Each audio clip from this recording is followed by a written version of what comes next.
Hi, everybody, and welcome to the Cultural Studies podcast. My name is Toby Miller, and my guest today is Stephanie Rains. I'm an Associate Professor in Media Studies at Maynooth University in Ireland. And Prof, thank you very much for being with us. It's exciting. Now, over your left shoulder, there are some interesting looking things on a mantelpiece there. Yeah, bits and pieces, yes. Bits and pieces. I'm in my office at home. Oh, which, 30 years ago would have been called a study. But nowadays, it's mandatory to call it an office, isn't it? I think when we moved into this house, it was very exciting because we got to have an office each for the first time ever, and we had actually had a conversation about the study office thing, and study just didn't seem me. It seemed like an earlier era of academia, an era of dark wood shelves and sherry being served, and I just couldn't bring myself to use the word study. It's so genteel. It's yes, exactly. So, Prof, what I wanted to ask you about to begin with, as ever, is to share with us what's currently dynamizing, preoccupying, impeding, interesting you. What's going on for Prof S? Well, in the most day-to-day level, we here in Ireland are just getting ready to start a new semester and a new academic year. So I'm doing the kind of beginning of term work. Tomorrow I'm giving subject talks to incoming first years to persuade them to take cultural studies, in fact, as part of the Maynooth arts degree. So there's all of that kind of gearing up for a new year. But at the same time, I'm trying to carry on with what I've spent the summer on, which is yet more worrying away at consumer culture and Irish cultural studies, particularly 20th century holiday making, which is a new project I've been working on for the last year or so. Now, so that other people who are facing the same task this week can steal from you, what's your pitch for people doing cultural studies? Because it seems as though it isn't doing terribly well in some contexts as a thing you major in, or in fact that it barely exists as a thing you major in. So could you share with us a wee bit about what that operates as, how that functions at Maynooth, and what your argument will be to the kinder? Well, I think in that way that cultural studies has always had rather nebulous borders. In Maynooth, it's a relatively recent addition to a pre-existing media studies degree, and we are a media studies department. So we have a media studies degree, and we also have media and cultural studies degree, which is the which often overlap, of course, in the classroom. So that's the pitch I'm doing tomorrow. So that's the context, of course, in which I suggest to students that it is, as citizens in the 21st century, media and culture as those two forces, institutions, economic structures, and cultural experiences all overlap and intertwine, that's a really vital area to understand, to have some specific skills in, to be kind of able to contribute to as well as to consume. And obviously, I don't make an exact pitch about jobs, but they do always ask. So, one of the things that I point out is that our graduates do get to go to a very, very wide range of places. There's the sort of the journalism direction, there's the more corporate or entrepreneurial direction, there's the creative and practice direction, and so on. And so therefore point out that maybe this is something that everybody would benefit from knowing and being literate in. I know there's a lot of talk about media literacy. I don't tend to use it in those terms exactly, but perhaps that's because I do come from a more cultural studies background. And is there a discourse in Ireland, in the bourgeois media and elsewhere, that studying the media in general is Mickey Mouse and not? Oh, absolutely, yeah. So very much as per the UK. Very much so, yes. I mean, I think the context for that discourse in journalism and popular discussion is slightly different because the university context is slightly different here. I mean, our students have to pay more than they should have to in order to register each year, but it is nothing like the fee landscape in the UK, Right. which has allowed the discourse to move in that direction of, if you're not earning X amount of money 2 years after you graduate, then your entire education has been a failure, because what else is education for but not just earnings, but immediate earnings, that discourse, it absolutely exists in Ireland, and it is a problem, but it's not quite as dominant here because people are not going into the kind of debt in order to graduate that they are in the UK. And is it there in journalism? You shouldn't have to study journalism to be a journalist. You just sit around with other guys smoking and drinking in a bar at lunchtime. I'm not sure. I'm not sure that it is as much. No. I think there has. I think maybe journalistic discourse has always been, or for a long time now anyway, has been more understanding of the need for their own professional training. They respect their own professional training, so they're maybe more respectful of the training that a journalism BA or whatever gets you. Whereas the more widespread idea of media studies, the term Mickey Mouse is absolutely used and always has been here in the way that it has in other places as well. It is a fantastic term. Yeah. I mean, I think it's very sticky, clearly. Yeah, it is. There should be a strike back on behalf of Minnie, I think. We should just say, no, we're Minnie Mouse. Exactly, yes. Feminist Mickey Mouse studies. Yeah, exactly. Feminist Mickey Mouse studies, mini studies. So, Prof, you mentioned that your summer's been dedicated very much to furthering your investigations into consumer culture. This is a topic that in mainstream discourse, one would learn about in terms of state of the economy, where's consumer confidence, politicians urging people to go out and buy, referring to a consumer-led recovery, and so on.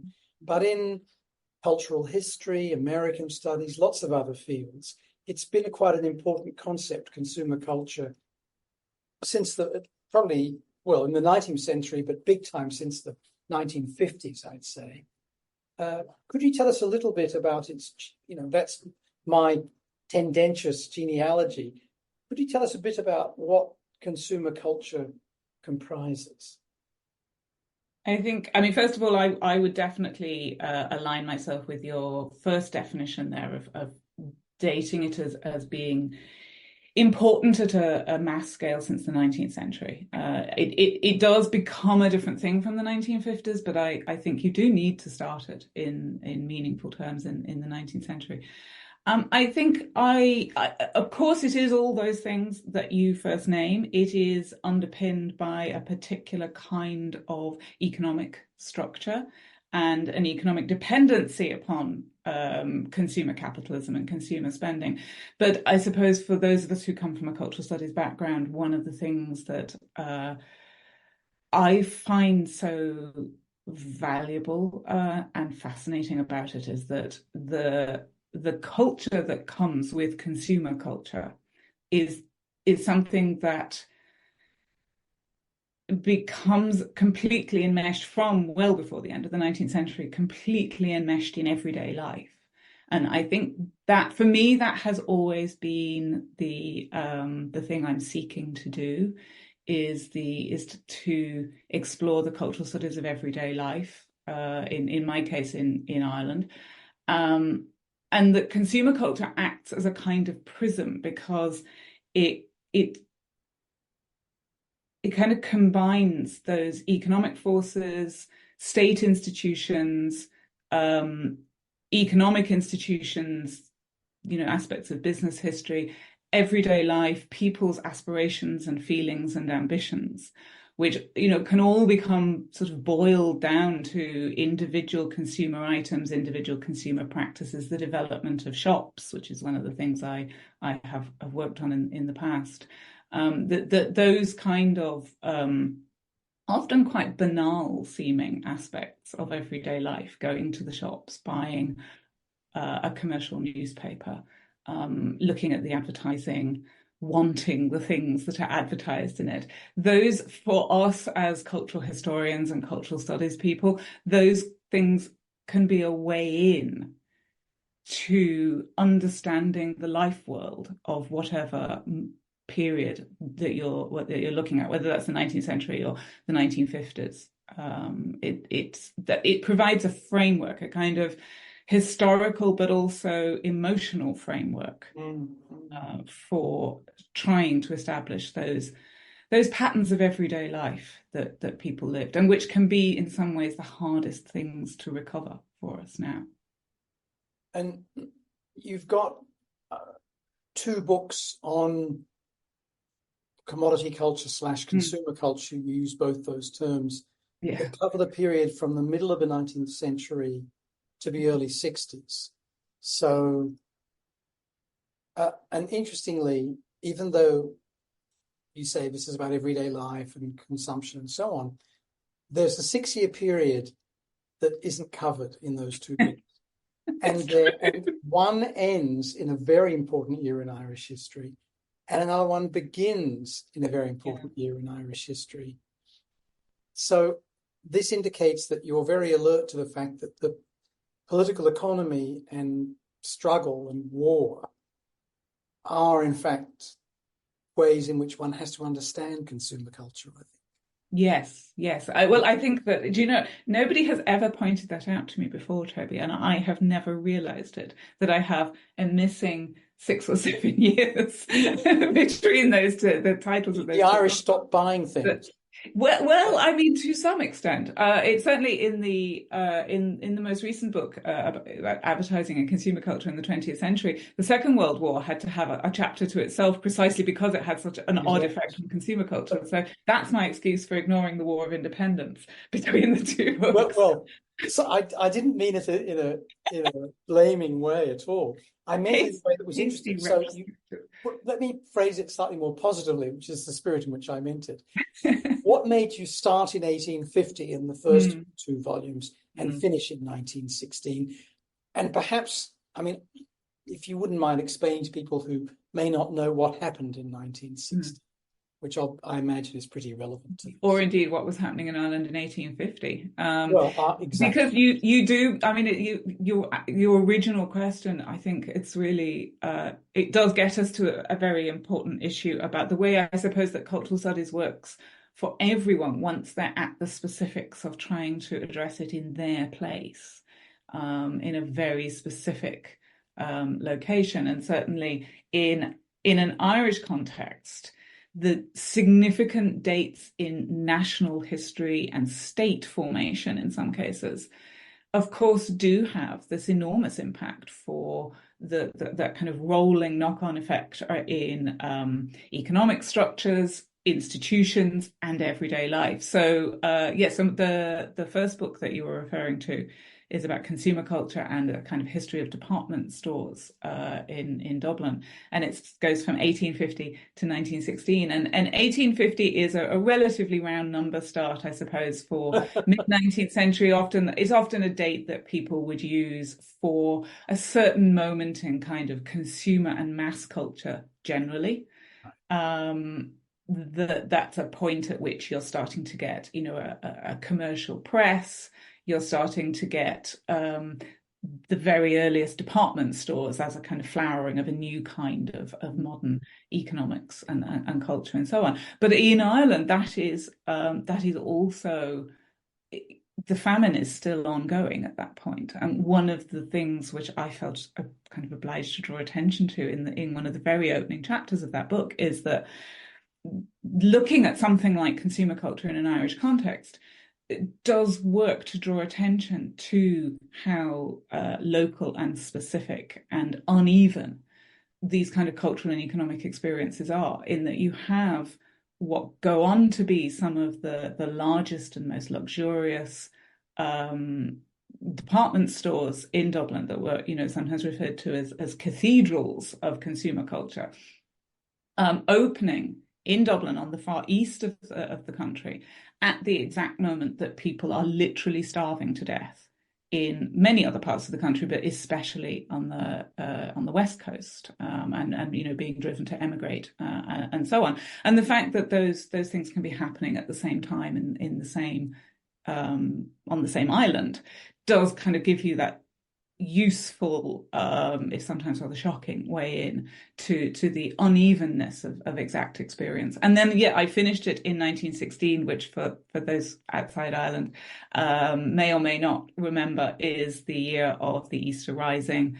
In a shorthand, we could say the start of the real War of Independence, which would result in the founding of the Irish state in 1922, after a lot of intervening history, which I don't cover, but which famously, the Easter Rising happened in the centre of Dublin, and it happened around a lot of the department stores. So they were inadvertent witnesses, and in some cases actually players in the start of the Irish Revolution.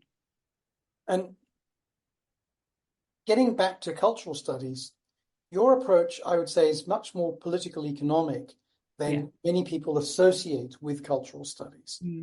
I've always found that bifurcation unhelpful, in fact, disabling and silly, but it's real for many people.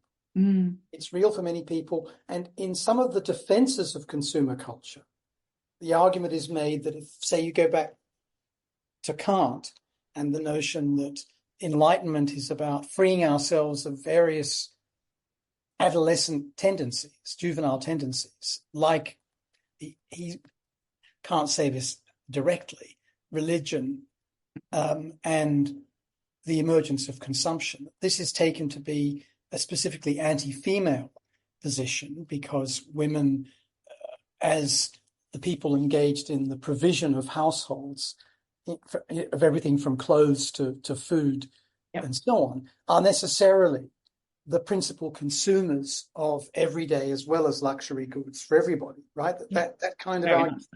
And then an argument that comes in much later about ethical consumption and the idea that consumption continues to be necessary and to be marked as female in certain ways, and that the critique of it as anti-environmental is blinkered.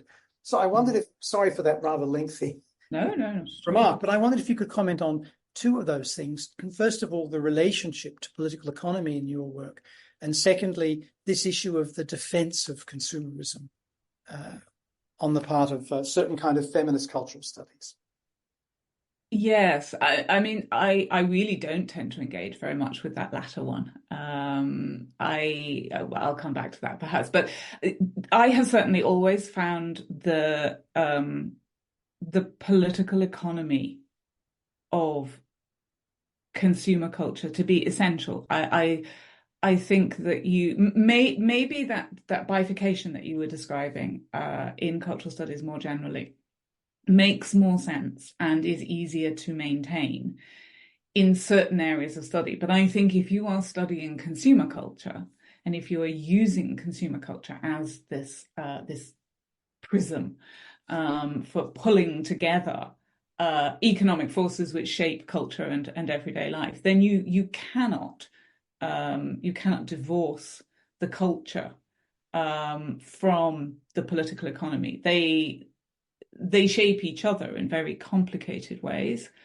And you do need, I think, you need to pay attention sometimes to the differences, the different places that political economy will take you. And that's necessary to pay attention to that. But you do need to work them in tension with each other. Again, people's cultural studies is a broad field. People's ambitions and attempted endpoints do differ, but mine is always this seeking after everyday life, the everyday life of the past, that is often the aspect of it that is lost, where institutional history is not so difficult to recover, but everyday life can be. And I think you do need to pay attention there to the ways in which economic forces are shaping those everyday lives in a complicated and messy conjunction with kind of cultural forces as well. If that answers that question. I think the defense of consumer culture, I think that our relationship to consumer culture as researchers, Sorry, scholars. I'm laughing and moving around because I'm listening with great keenness and intent to what you're saying, but you'll appreciate this as a cat person. I can see He the is cat. making life almost impossible. He is destroying various things. Now, he normally does this when I'm talking to red-headed women, and you're blonde, so I don't know where this is coming from.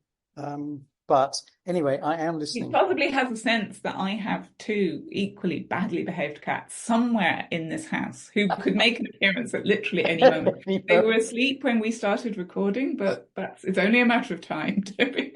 Anyway, sorry. So getting back to what you were saying when I was falling over laughing, trying to prevent a Venetian blind and a lamp from being destroyed, and his unplugging the Wi-Fi, all of which are still in play. That would be bad. It would be bad. You were, after explaining the importance of political economy to your work, you were engaging with this issue of the defense of consumer culture, and I promise a very straight face for at least 5 minutes, okay? What was I saying? Yes, I think that for those of us who work on and around consumer culture, especially working with it historically, it's a curious one because, of course, we are also living inside it ourselves. Yes. And you do, I think you have to interrogate your own relationship to it and continue to be aware of that you, I mean, certainly, I suppose my own position on this is that I wouldn't be particularly keen to defend consumer culture, while also recognizing that I am a creature of consumer culture. I actively enjoy many aspects of it while being profoundly critical and worried about it at the same time. And therefore, I think that I try to, after all, that description probably describes most of us, right? And I try to remember that when I'm thinking historically as well, that while earlier eras, they all had their own critiques of consumer culture, but they were often couched so differently and in such different contexts from ours that they don't always translate perhaps very directly.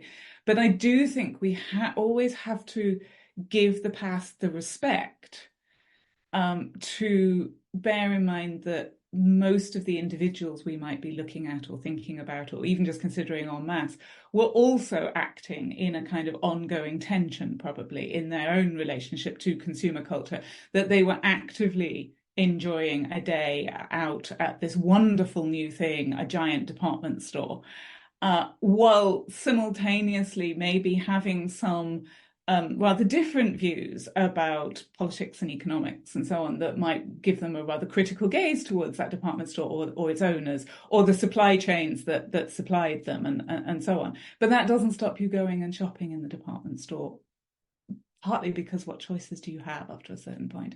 So I think that kind of maybe, hopefully, critical tension that we're aware of in ourselves now is a useful thing to remember that people in the past had as well, albeit according to very different parameters. And this focus on the past is obviously important in your work, and there are bits of it that I imagine are not too hard to do empirically, some of the things on advertising or newspapers, and some that are quite difficult, I imagine. For instance, you wrote a terrific article on radio soap opera. The Kennedys of Castle Ross. Indeed. Yes. So I wondered if you could, A, tell us about that, but B, tell us a wee bit about how you get it at the archive and how well that manages to fill you with confidence that you've got a grip on the everyday. Yeah, yeah. Well, that, I mean, that is the ongoing issue, isn't it? So that particular article is to me, it's interesting that you hit on that one, because that's the end result of one of those miraculous days in the archive that we all have occasionally, but nowhere near as often as movies and television might lead people to think academic life works. Because Eureka! yes, I found this box of files, and that's actually what happened in this instance. This kind of working through things like media and popular culture history, such as, for example, radio, can be tremendously difficult in Ireland, and I think in many other places as well, in that a lot of the early material just hasn't survived. It's not, they didn't keep it, or it isn't catalogued, or you can't get access, or it's in a private collection only because the engineers took it home because nobody valued it, and so on. And that, I think that can be particularly an issue for radio history, and it's worth remembering that Ireland doesn't get television broadcasting until the very early 1960s. So radio has a bigger place in Irish media history, and an ongoing, continuing, really important place in Irish national life now, partly perhaps because of that. But it can be difficult to establish what were people listening to. You can find schedules, you can find references to programs in kind of institutional history. That's what's often left, is the committee meetings and minutes and so on. But the programs are often gone. So it can be very difficult to work out why people were listening to what they were listening to, because you can't listen to it anymore. And then one day, however many years ago that was, probably about 6 years ago, I was in the National Library here in Ireland, and I of course can't claim I found this, because when academics claim to find things, they're always erasing the librarians who catalogued the material. But the library had relatively recently finished cataloguing the papers of a writer, Mark Grantham, who, among many things in his career, wrote for Irish radio. And he wrote most of the scripts, nearly single-handedly, for Ireland's first ever soap opera, which started in 1955 and was called The Kennedys of Castle Ross, and was a little bit like The Archers, which some people might know from British radio, but is actually set in a small town rather than in a rural area. And it ran for 18 years, and it was enormously popular. And I even had the experience of when I would call material up in the library and go to the desk to collect it. If a librarian of a certain age was on duty and they would see the name Kennedys of Castle Ross on the manuscript box, I wouldn't be given the box until they talked about their memories of running home from school at lunchtime in order to be able to listen to the 15 minutes of the Kennedys of Castle Ross before going back to school when they were like 10 or 11 or something like that. It was absolutely, embedded in Irish life. The recordings appear not really to exist as far as I've ever been able to find, but Grantham's scripts exist in their entirety. So, and a lot of the production notes as well, between him and the advertising agency who were organising the sponsorship. It was sponsored by Cadbury's Chocolate. So I was able to recover some of that, and put it in kind of the context of people's experience of listening to it, and the background to it being sponsored by Cadbury's as well was fascinating.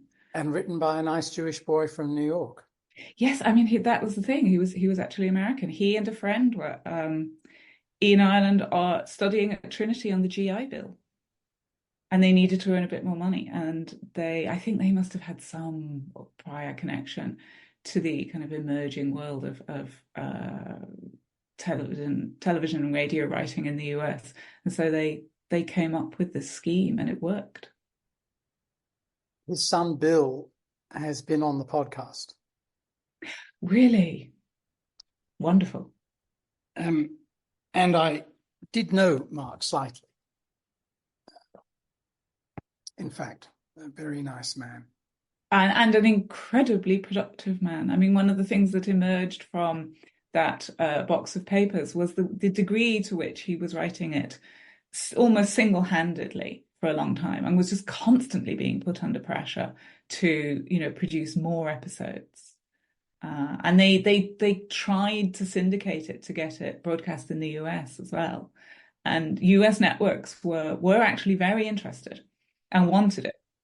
But they couldn't make it work financially because it had been running for a couple of years. So this was the late 50s. The logistics of that would have been that a physical recording of the show would have to have crossed the Atlantic every week.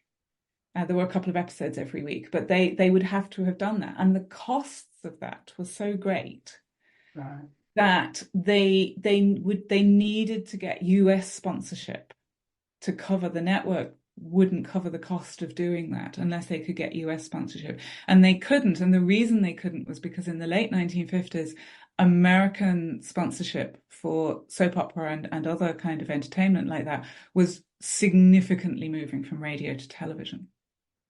So it was becoming very difficult for radio soap operas to get sponsorship. They were kind of too late. So it never happened. One of my pathetic ways of falling asleep at night is listening to the many podcasts available from the United States that use 40s and 50s radio drama. Yes, I've their lodestone. And when I lived in the US, for many years, 25 years, I would go to places where actors would recreate scripts. Yeah. Entire radio dramas, including commercials. And you pay $2 or $3 to get in. And these people were established TV actors. I mean, they were doing this out of love, right? And there is something special about it. But as you say, it sadly starts to die. And I guess we're lucky in Ireland and in Britain to the extent that there continues to be some radio drama of a significant order in a way that has been marginalized in lots of senses in the United States. And serious radio in all kinds of ways. I mean, I suppose drama probably is really falling away, even in British and Irish radio. But serious radio that takes its medium seriously, that does crafted programming, serious politics as well, but radio documentary. Oh gosh, it's a serious matter in this country still. When I lived in LA, I was NPR's go-to guy on Elizabeth II's corgis. Whenever a corgi issue came up, I was your man. You came to me. And the result would be, 2.5 minutes of beautifully produced radio, which is the NPR story about fucking nothing. Did you see, by the way, that there's just this weekend, a new statue of, in Belfast? No. It's somewhere in the north. It's somewhere in maybe in Antrim. A new statue of Elizabeth and Philip has been unveiled, complete with corgis, and they are the least recognizable corgi. And not that Elizabeth and Philip are terribly recognizable either, but you wouldn't, as a corgi expert, you wouldn't appreciate this particular artistic rendition of corgis. My only personal interaction with corgis is limited to one day walking to school being bitten on the leg by a couple of them. They can be quite fierce. Oh, indeed. Small dog way, yes. Like the short man in history theory, right? So, Prof, back to the archival stuff. So, in a sense, this wonderful article that you wrote is something that we owe to the archivists, the rights holders, the librarians, and you to put all this together. Although, of course, the research and the writing are all you. But as you say, there's a long chain of people and entities involved. And this reminds me very much of Roger Chartier saying, and he's trying to go back into the 13th and 14th centuries. He wants to know how the book was produced, where it was physically located on shelves, if there were shelves, what it was like to get hold of the thing if you were an alphabetic person, and then every trace you can get of how it was read. Yes. Yes. And And that would be very, I recognize that. Goodness knows what it's like trying to do it for the 13th century. It's hard enough for the 20th. But that would be something I would very much recognize from how I would approach trying to do cultural studies. That when I was doing the advertising book, I thought it was really important to try and recreate the world of advertising agencies in Ireland, and which ones there were, when they started, who worked for them, which accounts different agencies had. And in fact, the Grantham papers on the Kennedys of Castleross were great for that, because they had a lot of letterhead paper from the agency that was the interconnector between the soap opera and Cadbury's chocolate. And letters, these incredibly evocative letters from this guy Alan Tate, who was the head of the advertising agency, who oversaw that account, who this very sort of Irish version of Mad Men, because this is in the 1950s, and he wrote these really wonderful letters. They were very witty, they were very urbane.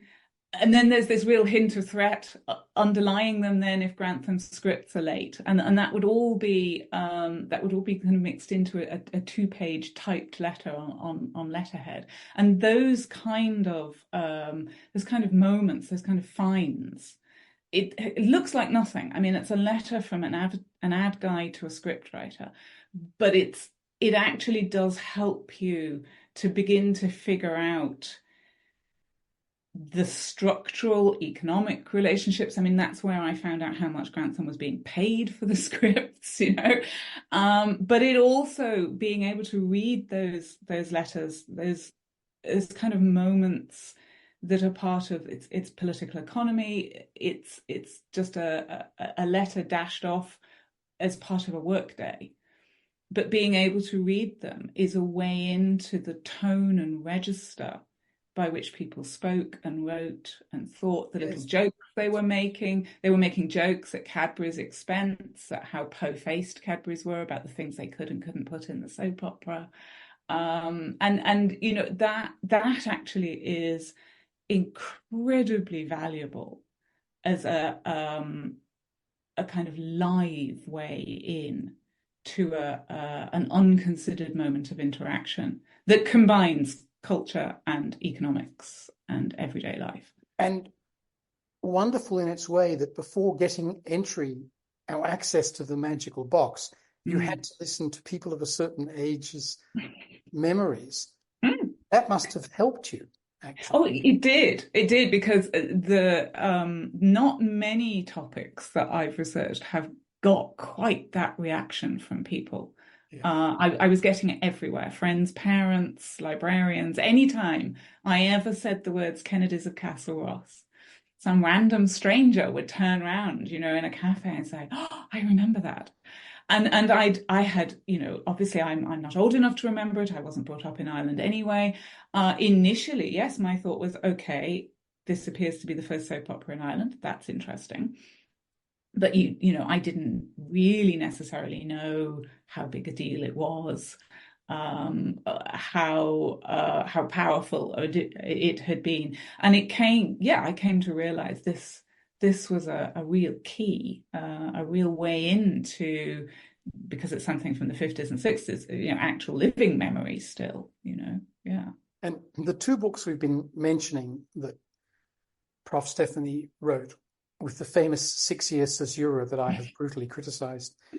The first one from 2010, Commodity Culture and Social Class in Dublin, 1850 to 1916. The second one that takes off from independence, as it happens, Advertising and Consumer Culture in Ireland, 1922 to 62, but with a very interesting subtitle, Buy Irish. Yes.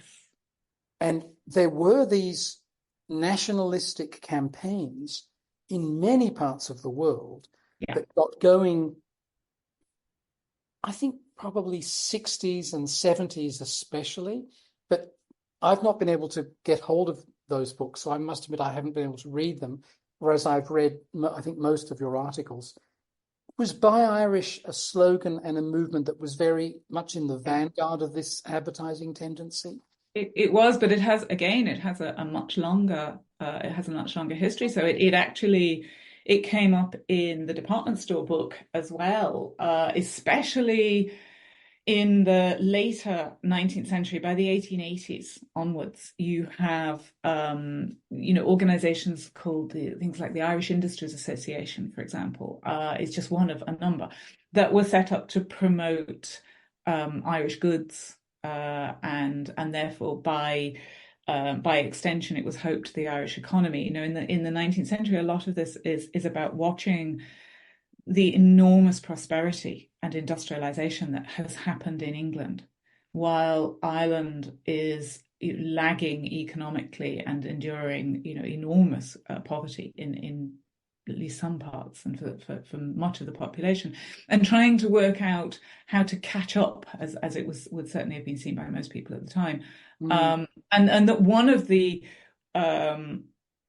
ways to do that, it was felt, was to encourage Irish people to support Irish goods. And there was department stores would do window displays of entirely Irish produced goods. And there were these movements to encourage people to buy Irish only manufacture. And obviously, at that point, those organizations and those movements were often deeply intertwined with nationalist political organizations, with the kind of growing call for political independence as well. And then much later, the Buy Irish reference in my advertising book, I suppose, particularly refers to that period, particularly the 1930s, under De Valera's first government, when Ireland was very, very consciously and quite aggressively pursuing kind of protectionist economics. It's during the Anglo-Irish trade war, in particular. So there is this is where you cannot divorce political economy from culture. There are specific government policies and laws to promote Irish goods, Irish manufacturers, and so on, at the expense of imports, especially British imports. And that then trickles into consumer culture, whereby you get newspaper competitions, shops running competitions, and so on, to encourage shoppers to buy Irish in ways that I think really fascinatingly intertwine consumer culture with a sense of patriotism and national identity, which I think perhaps for modern readers and modern consumers, we tend to think of consumer culture as having been increasingly associated with globalization, and with a cutting of the bonds of the national in particular. But consumer capitalism has taken a number of forms over the decades, and it has at times found it relatively easy to intertwine itself with an appeal to national identity. And particularly in the 1930s, for example, Ireland had been an independent nation state for barely 10 years. So it's not perhaps surprising that many aspects of everyday life were imbued with a kind of conscious sense of nation, well, less nation building than state building, and certainly economy building, including through purchasing. I mean, if you're just an average Irish person in 1934, your most obvious contribution, sort of patriotic contribution to the economy, is, it would appear, to try to buy Irish goods. And Prof. Stephanie, I have two more questions for you, if I may, after which I'd like to invite you, as a means of bringing things to a conclusion, to add anything you might wish.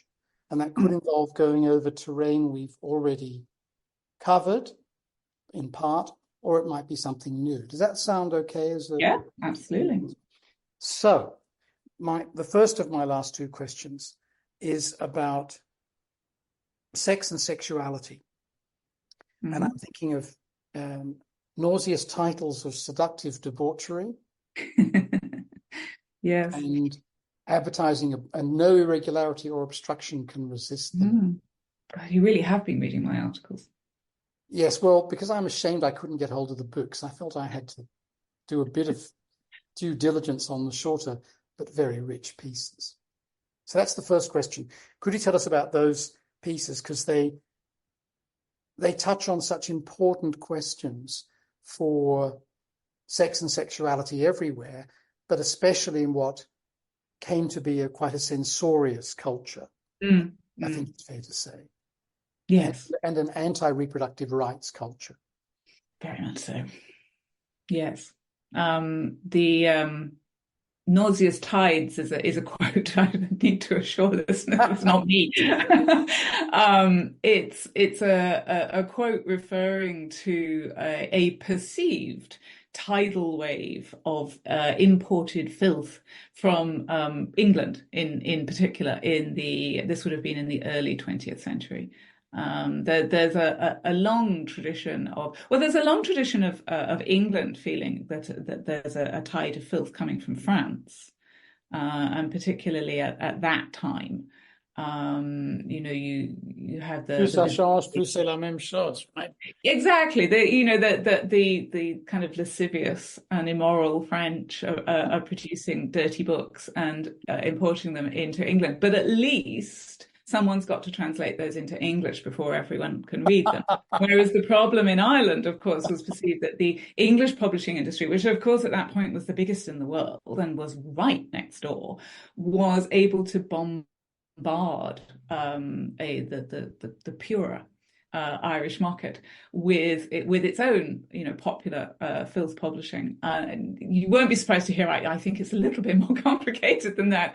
Not least that a lot of Irish popular publishers were publishing editorials saying how important it was for readers to support this Irish magazine and newspaper in order to see off the filthy tide of English publications, and then would proceed to publish stories that were just as sensationalist and just as not sailing just to the line, but often over the line of what the church and the government might have perceived as acceptable in their actual content, because they had to, because they were in competition with those British publishers, and they knew what their readers wanted. So there was always a lot going on there, in terms of, if you loudly declare yourself to be wholesome, you can do a lot before people realize how unwholesome you're being, which I suppose was kind of the theme of that article. And then the other one, On abortion pills. the abortion pills, no obstacle can withstand them. It's actually another instance, I suppose, of a moment, many moments in the archives. I was working a lot on late 19th and early 20th century magazines and newspapers, kind of popular commercial ones in Ireland. And I was paying attention to advertising, though I was often looking at other things as well. And I did notice these advertisements, often quite small, not the flashiest ads on the page by any means.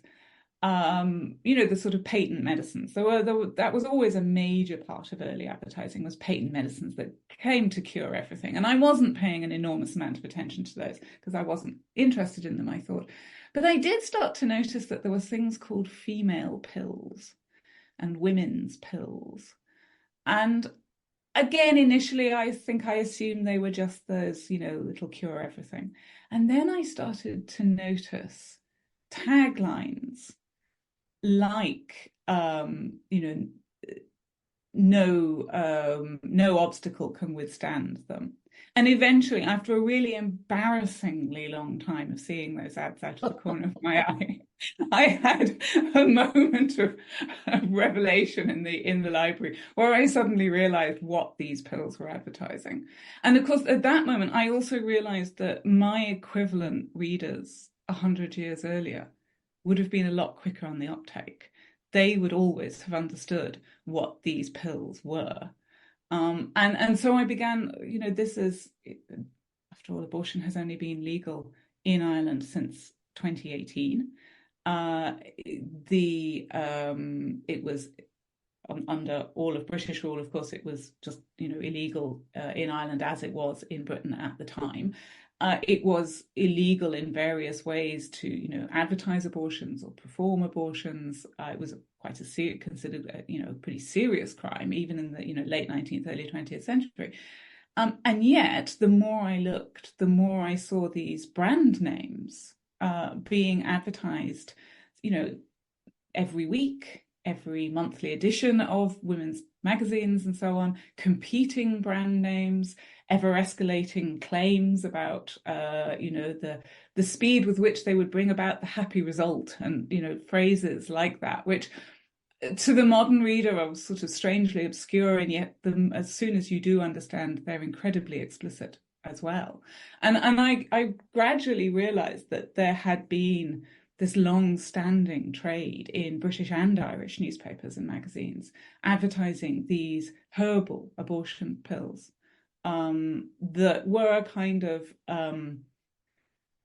commercial branded coming of a sort of what I suppose we might call a more traditional women's, midwife's secret knowledge that were being branded and sold in little packets, and you could buy them through the post for anonymity. You could often buy them in your local chemist shop as well.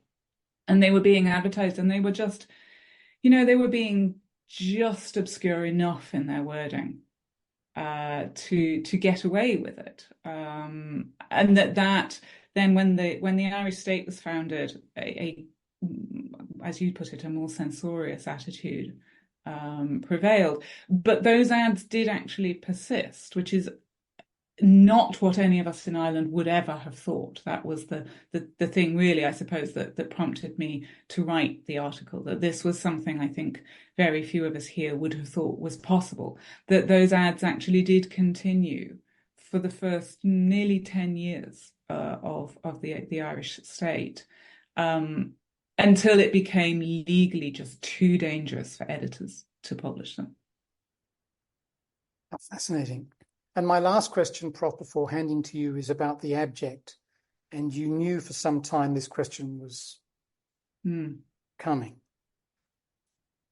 And it's a question about the politics of sitting down. Yes. This is your most renowned shorter piece. This is what I'll be remembered for. Shockwaves across the cafes and bars of central London, of Dublin, of Tinahely, of Manhattan. Can you now share the secret with us? What are the politics of sitting down? So this is an article which I think I said to you before we started recording. It did start as a conference paper. If I remember, it was the Society for Study of 19th Century Ireland. It was a conference in Belfast.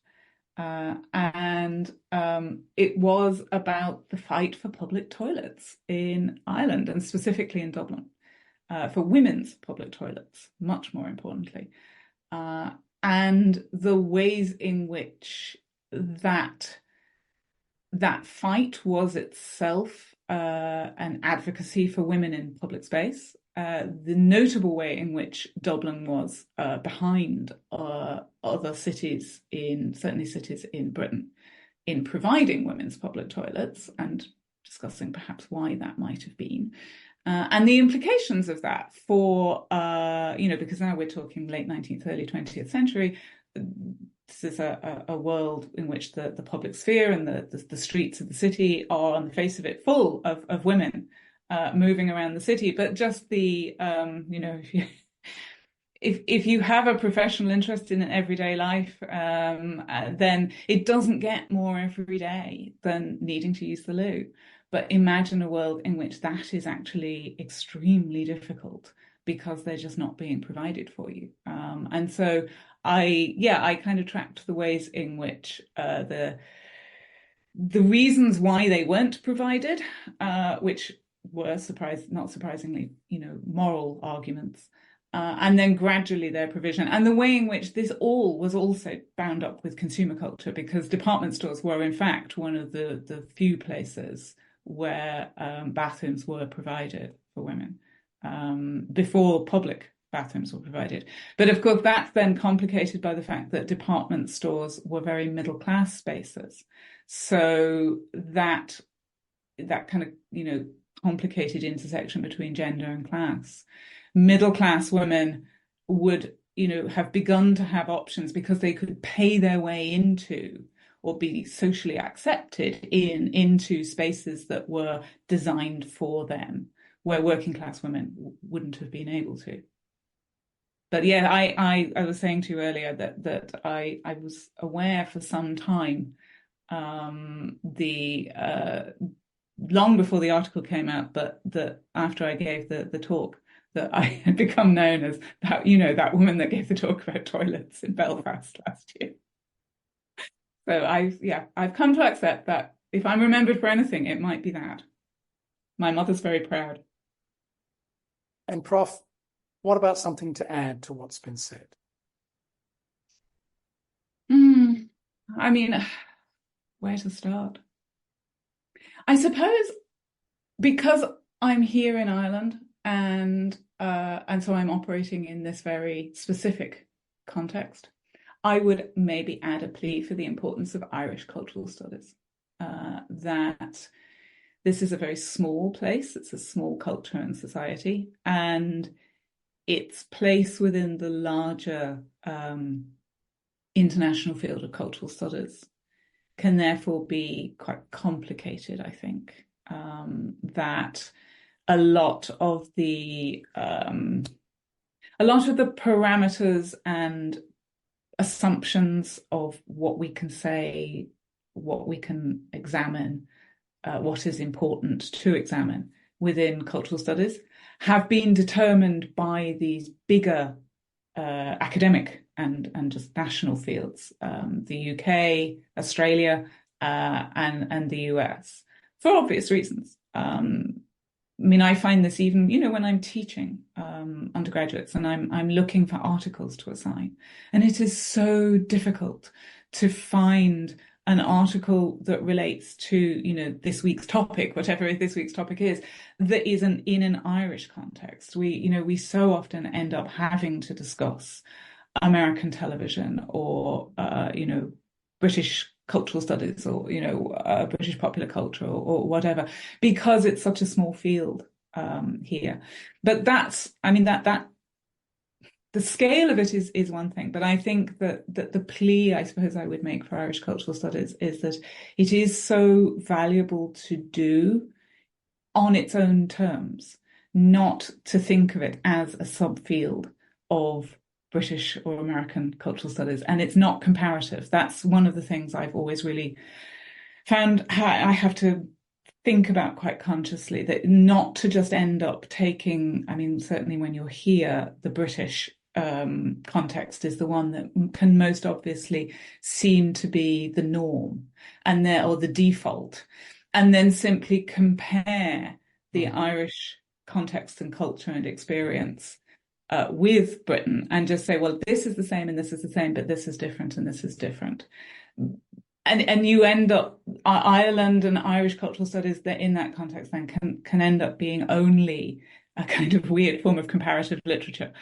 And I would just, I suppose, make the case for it being a field in its own right that is valuable and worthwhile taking on its own terms, that there is so much of Irish culture, cultural history and cultural studies that remains unexplored, and that this is a really useful and valuable way to do it. Terrific. Thank you so much, Prof. It was wonderful of you. Thank you so much. It's been really fun to do. Share with us today so many of your thoughts. Cheers.